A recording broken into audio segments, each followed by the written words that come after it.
Anda boleh menekan butang subscribe dan tekan butang lonceng untuk dapatkan berita pada setiap hari.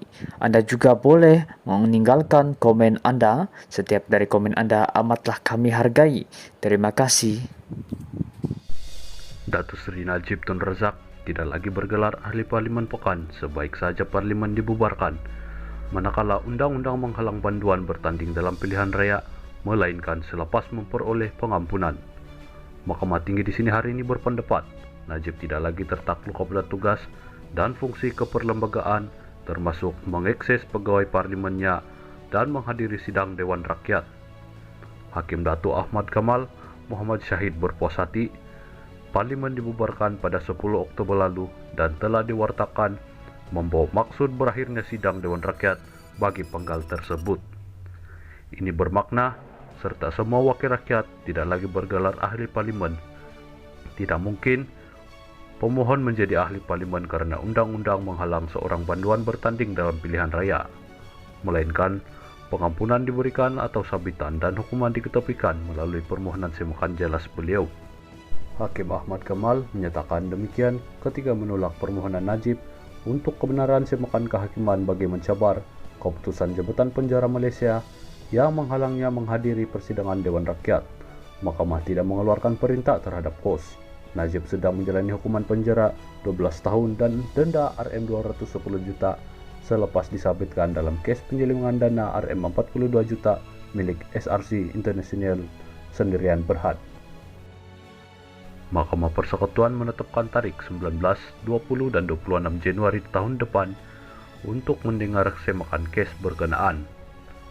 Ketika membacakan alasan penghakimannya, beliau berkata, relief yang dipohon bagi mendapat kebenaran memulakan semakan kehakiman kini akademik dan wajar ditolak.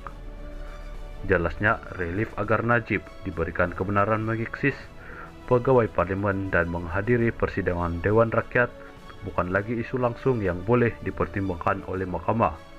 Hakim Ahmad Kamal berpendapat, oleh karena pemohon bukan lagi bergelar ahli parlimen, beliau tidak lagi terlibat dengan persidangan Dewan Rakyat.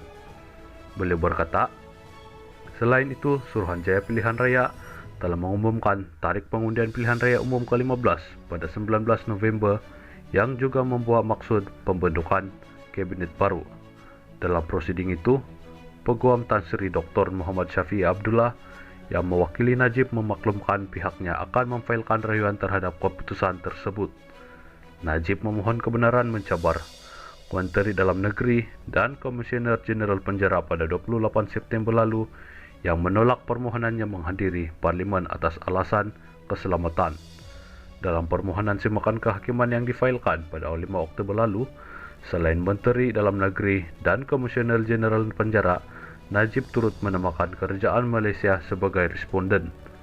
Pada 19 Oktober lalu, Peguam Kanan Persekutuan Samsul Bol Hasan berhujah agar kebenaran semakan kehakiman ditolak karena tidak disokong oleh alasan yang relevan.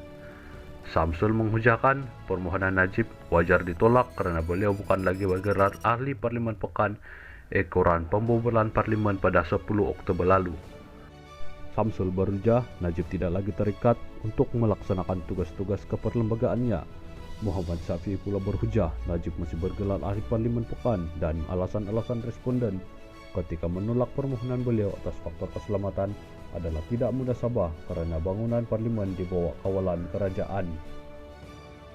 Sekian berita daripada kami. Teruskan menyokong channel ini bagi mendapatkan info semasa terbaru dan percuma setiap hari. Terima kasih.